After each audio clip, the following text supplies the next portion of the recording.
And I think this is where you're supposed to figure out, like, there's one here and then, like, everything's mirrored. Cirrus has a treasury. Akinar has a torture chamber. Yeah. Seriously. This is a torture chamber. And it's filled with, like, all kinds of poisons and everything here. And there's the blue page. We're not going to pick that up right now. You can open this, and there is a skeleton or something in there. Some kind of head. And there's also one more thing in this room, which is actually important, which is this here. This is the holographic table talked about in the journal, the Fortress Rotation Simulator. And you kind of need this both here and the Selenitic Age, because it reuses things there. So you've got two different levers here. The left one opens it up so that you can actually rotate, and then the right one rotates. And drop it, and then, okay, sproing is east. You got to write these down because for some reason there is no holographic imager above. Like, it would have been really nice if there was, but there isn't. So you kind of have to pay attention to how long. Okay. That is a ding. Is north. And west is bring. Which leaves south is a dong. Alright. So I got to turn that off. Get out of here. Let's go back to the back passage, because we kind of passed this earlier. So we have this is the elevator that takes us up to the controls for the fortress. But it's locked right now. You actually have to hit this switch. Excuse me. Hit the switch, it'll drop the stairs so that you can actually open up the elevator, which is signified by that there. So go back, close that up.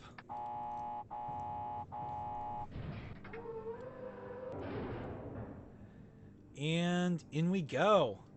So we go up.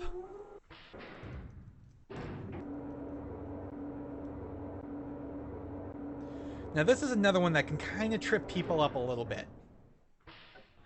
Because if you get out here, yeah, if you go out on the upper level, you can actually look up and there's the controls that you need them, but you can't get up to them because there's no ladder or anything. There's no way up.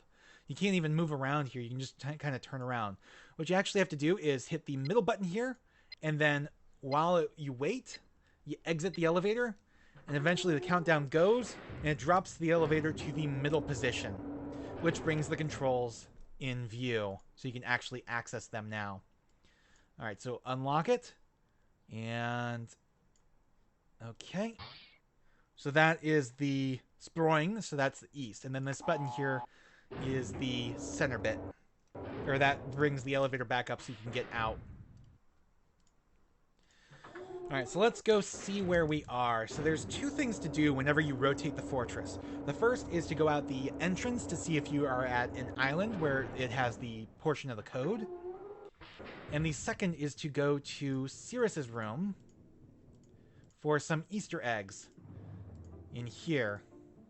So yeah, there's nothing in view there. Alright, if we go out here, we do have a new island here. And right up top, we have a portion of our code here. So I'm just going to jot this down real quick. All right. Let's go back. So yeah, this is why it won't take as long as Real MYST, because you can actually move quite a bit quicker once you know where you're going, what you're doing. In fact, there's even a mode called Zip Mode Travel, which allows you to click on specific objects in the distance to teleport directly there, rather than clicking through every screen. I still prefer to do every screen because it's a little wonky for zip travel. Like, sometimes you click an area you think will work, it will take you somewhere, and it doesn't. And then sometimes you click somewhere you think won't take you anywhere, and it does. Alright, so that's the ding. Now we're facing north. Remember, there's 3 islands. One has the linking book, and the other 2 have portions of the code. However, there are 4 different directions, which means there is one here that does not have an island attached to it. Lucky for us, the islands match 3 of the cardinal directions from where we are. Alright, let's take a look at our telescope here. So yeah, you can see a ship with a skeleton there. Not exactly great. Not exactly pleasant. You'll notice there's nobody here. It's just us. And shouldn't there have been survivors? Well, yes and no. As we continue onward, you kind of learn more about what Cirrus and Akinar have been doing in their father's absence while he's been off creating other worlds and exploring them. And they've been given free reign of the ages. See, Atris is kind of an oddball in the fact that he doesn't really go back to ages too often. Like, he's more about the creation of the ages and the initial exploration of them. Why did I open that up? I have no idea. But he's more about the creation of the ages and the initial exploration rather than living in them. So he's always trying to find something new, basically, and learn more and stuff like that. So once he's kind of done with an age, he doesn't really ever go back at least not for very long. And when he does, it's usually quite a while beforehand.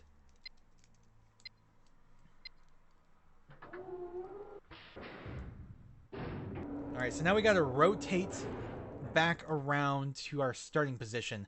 However, let's go ahead and do this. There we go, bring, so that's west. This should be the one that has no island outside.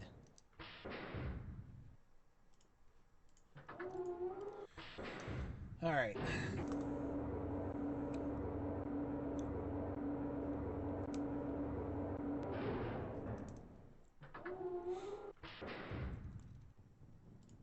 So yeah, this should be the one with no island. The reason why we're checking this one out, though, is because... Oh, there's nothing there. Is that really the only thing we could see was the flag? Or not the flag, the guy, the dead guy? So yeah, there you go. It's completely empty. And by the way, I don't know if you noticed, the sky's blue. The sky is blue, which means, like, the enemy, the black flag enemy, is completely destroyed. Because otherwise, there would still be storms and such. Alright, so let's go ahead and bring this back around to facing south. So that we can get out of here. Now, the good news is, even though, like, if you're trying to 100% complete this game, which is what we're doing today, with the exception of one age, the return trips for every single age is pretty easy, because you already have what you need in order to access the linking book back to MYST. Because right now we're trapped here until we get to that linking book. Alright. There we go. There's the dong. So your return trip is usually pretty quickly. The only exception is the Selenitic age. And that is, well, that is unfortunate, but it's kind of the way they designed it. And I'll explain more when we get there.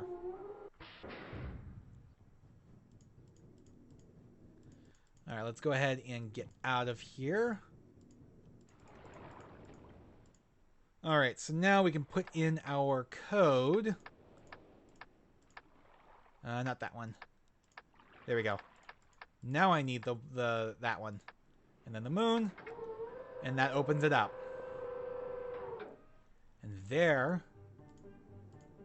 is the MYST book. Which these books always link us back to the library. That's what they're designed to do. That first book that took us to MYST itself is the original MYST linking book. I think it might actually even be the actual MYST age book.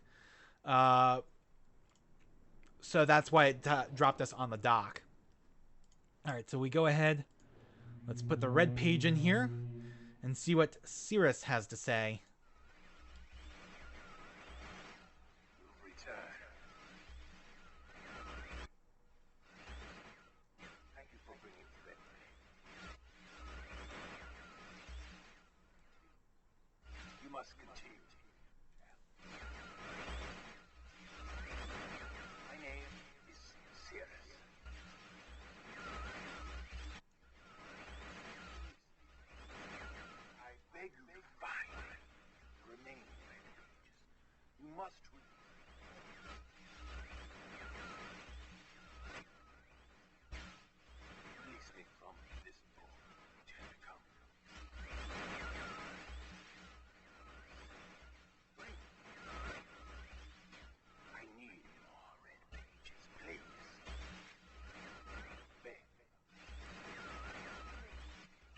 this time. Look.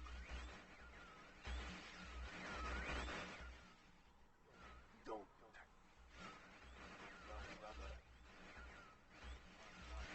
My brother.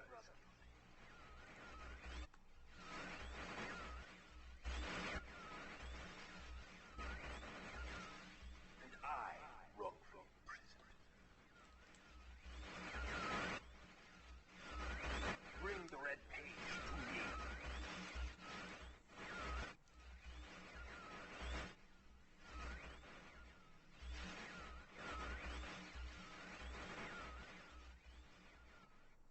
All right. So yes, Cirrus is imploring us to bring him more red pages, but ignore the blue pages because he says that he is innocent and wrongfully imprisoned and his brother is guilty. However, remember, Atris said he's not sure which of them is telling the truth. So, honestly, neither are we at this point. So let's go back and get that blue page and see what Akinar has to say for himself, because something about Cirrus kind of rubs me the wrong way.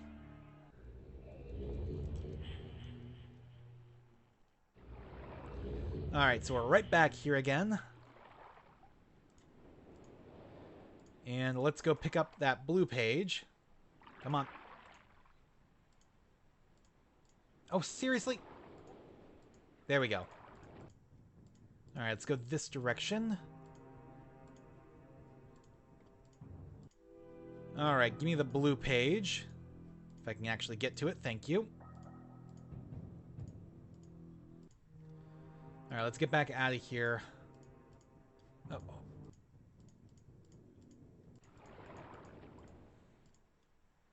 Alright, code's already in, so we just have to hit the button. And we are now completely done with Mechanical Age. We will not be returning to it. I think it's my favorite mostly because of the music in there. It's really nice.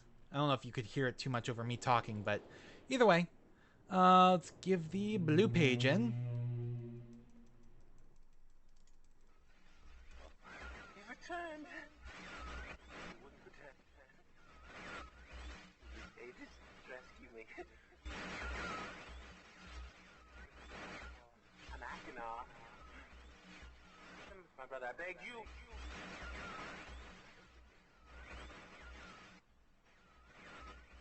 To be complete. Always blue pages.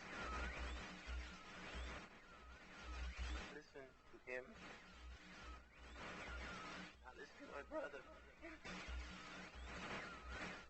a fool and a liar. Bring me the blue pages. The red ones. Don't bring the red ones. You implore you. I've been wrongfully imprisoned. You must leave. I will have my retribution. Please bring me the blue pages. Pages, please.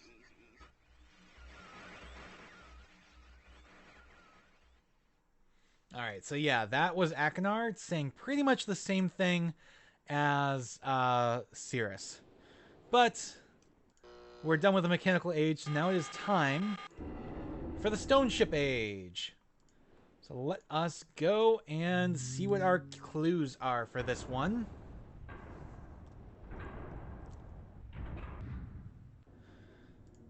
Now, each of the puzzles leading to an age are kind of linked to, in terms of theme, to the age themselves. Although, I would like to say how convenient it was for Atris that the 4 surviving ages perfectly match up to the safe spaces on the island itself. Like Mechanical Age, all about gears and clockwork and everything, so that's why it had to deal with the clock. Stoneship Age is all about the ship itself. So, what do you do for ships? Well, we got dates here. We got that. There we go. My pen would work. 10/11/1984 at 10:04 a.m. Then January 17th, 12:07 at 5:46 a.m. and November 23rd, 9791 at 6:57 p.m. So these, if we go to the planetarium, will give us constellations, and that will give us what we need. But first, let's get back down here and read the journal for the Stoneship Age. Get a little bit more of the story. This game tells its story kind of in three different ways. You have the environmental storytelling, which is like the objects and how they're placed and everything. You have the lore, which is mostly in Atrus's journals. And then you have the active storytelling. Sorry, passive is Atrus's journals, and then the active storytelling is the books, the red and blue pages. Oh, that doesn't work. Duh. Got to do it this way in order to get the thing back. There we go. Alright. Now we want the Stoneship Age, which should be this one. Yes, it is. Emmett was the first to live on the rocks. He named them the rocks because that is what they were, a group of sharp rocks clustered together in the middle of a large sea. This was where Emmett lived. He enjoyed his life. Emmett would occasionally swim to nearby rocks, as it was never too far of a distance. One day, another person appeared on the rocks, for no apparent reason to Emmett. Emmett named this new person Branch. Emmett and Branch quickly became friends, swimming and hunting for fish together often. Emmett showed Branch the simple cave in which he lived on the largest rock. Soon, Branch discovered a place where he decided to live, also on the same large rock. The sun always shone brightly in their world, and the water was always dazzlingly clear, allowing them to see almost to the deep ocean floor which surrounded them. Though the sun always shone, it was never too hot for the boys. A light breeze always came from the north and cooled the area down. One day, while Branch was swimming and having fun in the water, he noticed another boy swimming. Branch brought the new boy to Emmett to find out what to call the new boy. Emmett said the boy should be called Will. Will was soon a part of the group, and all three of the boys swam and enjoyed their perfect world. At least, that is the story I was told when I arrived today on the island. Emmett, Branch, and Will were surprised to see me at first, but even before the night ended, we were all becoming good friends.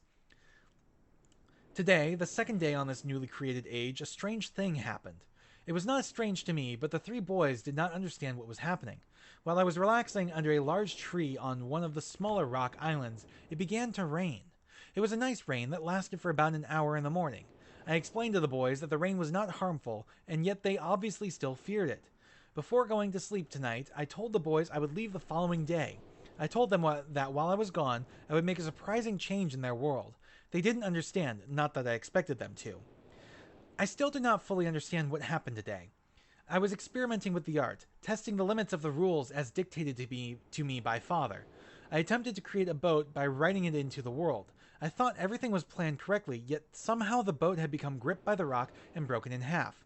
Although this test did not turn out as I had hoped, I now have answers to a few of the questions my father never answered. As for the boat, I can see the boys enjoying it anyway, and with that, I am pleased. They have played on it all day. Even though the boat cannot move, I have enjoyed studying from it. It is a much sturdier platform than the jagged rocks. In the course of my observations, I have learned some very interesting things regarding the solar system of this age.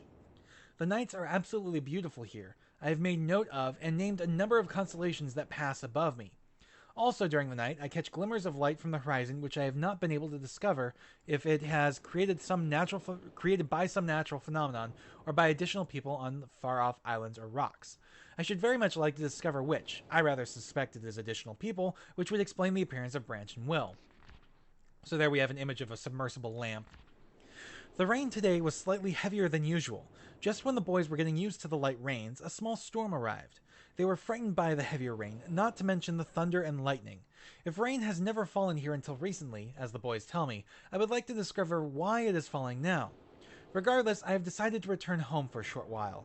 I have also been thinking of some plans for a lighthouse that I hope to construct soon. I think that perhaps by shining a bright light toward the horizon, it might prove my suspicions regarding additional inhabitants.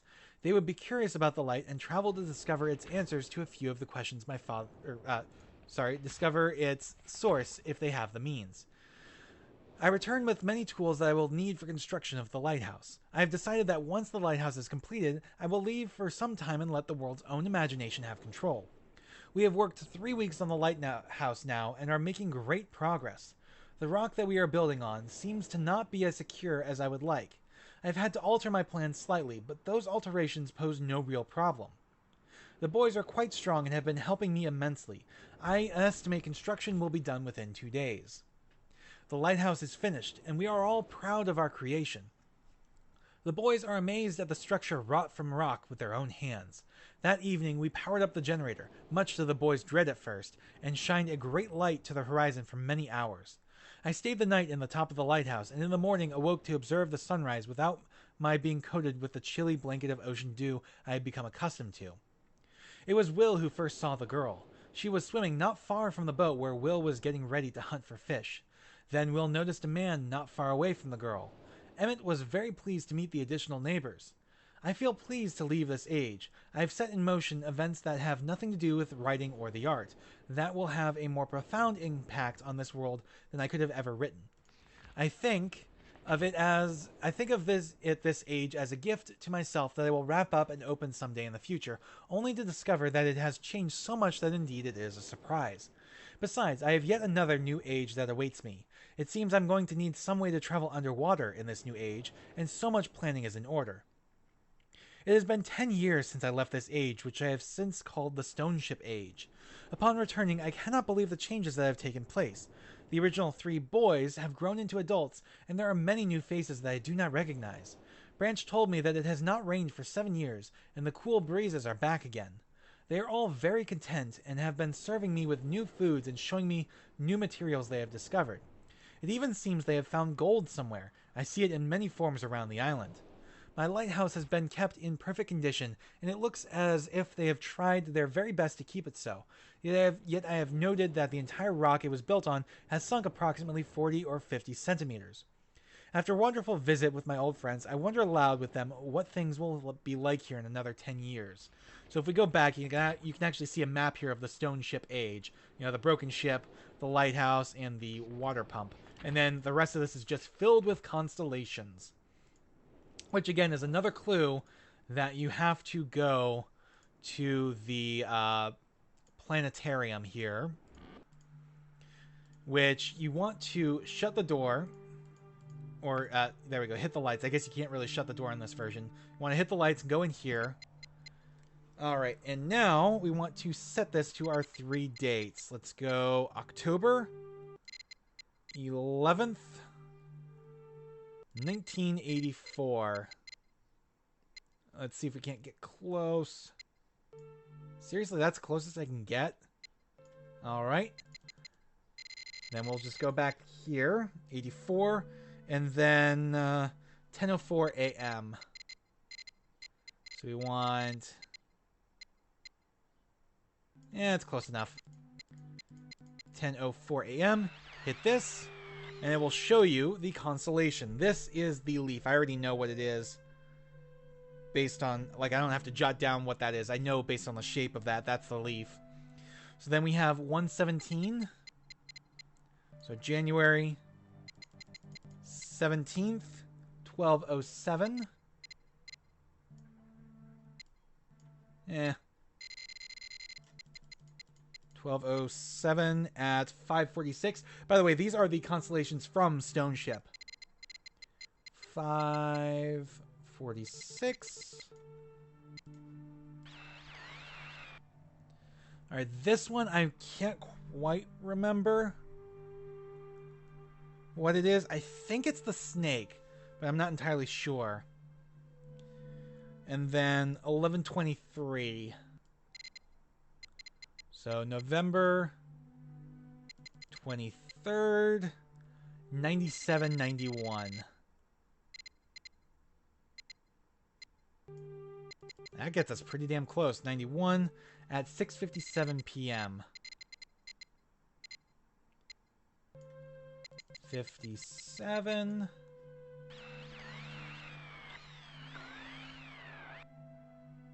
And... okay, that I'm pretty sure is the beetle. Alright. Get out of here now. We don't have to turn the lights back on, but yeah, I'm just going to leave it. Alright, now I just wanted to confirm, and I need to figure out what that second one was. So let's go back here to the back of the Stoneship. So yeah. So yeah, that was indeed the snake. And the beetle. Okay. And then the leaf is the last one. Now there's one other place we need to go to here. If you notice here, you can actually see the sunken ship right there. And you have these things off to the side. These are actually the constellations. We need to find the correct 3 and hit them. No. No. There we go. There's 1. There's 2. Now we need the leaf. It's going to be on the other side, I think. That's the arrow. I think it might be this one here. There we go.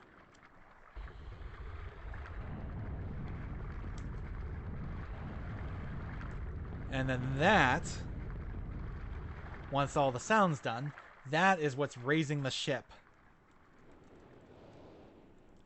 So if we take a look here at the little fountain, the ship is up, and that is your clue to go check the docks again, where you'll find the ship itself is indeed up above. Alright, and the linking book is right down in here. And welcome to the Stoneship Age. Get this nice little flyby.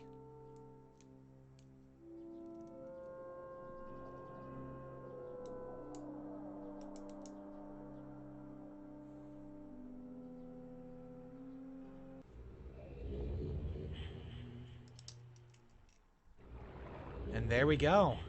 We've arrived at Stoneship. Now, in the Real MYST in the Real MYST version, it has environmental effects and a day-night cycle, so there's actually like rain going on here. But you can see that like that's filled with water, so we can't get in there. That's filled with water, and we can't get in there.